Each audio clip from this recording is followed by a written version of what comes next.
Fire সেফটিটা আমাদের শেখার সবার প্রয়োজন। তাই কীভাবে বাড়িতে হঠাৎ আগুন লাগলে ওরা কীভাবে কী মেজার্স নেবে, বা স্কুলে কখনো আগুন লেগে গেলে নিজেদের কীভাবে সেফ রাখবে, সেটার বিষয়ে ওদের ঘরে শেখালাম। আজকে অ্যাক্টিভিটিতে ওরা শিখলো কীভাবে আগুন লেগে গেলে ওদের কী করণীয়। তো ওরা এগুলো করে শিখে খুব খুশি। ওরা নতুনত্ব জিনিস শিখে বাচ্চারা খুবই খুশি হয়েছে। এর সাথে সাথে আজকে ফায়ার এক্সটিংগুইশার ছিল। ফায়ার এক্সটিংগুইশারও কীভাবে ইউজ করতে হয়, কীভাবে প্রেস করতে হয় অ্যান্ড কীভাবে ইউজ করতে হয় সেটাও আমরা দেখিয়েছি।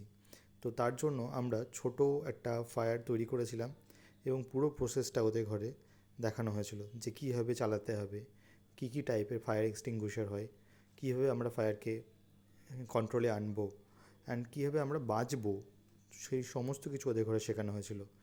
তো এইভাবে আমরা পুরো প্রসেসটা করে নিয়েছি। বাচ্চারা পুরো জিনিসটা দেখে প্রচণ্ড খুশি হয়েছে এবং ওরা খুবই ইন্টারেস্টেড এবং মজাও পেয়েছে।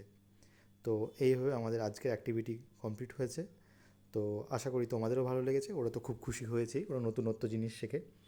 আশা করি তোমাদেরও খুব ভালো লেগেছে।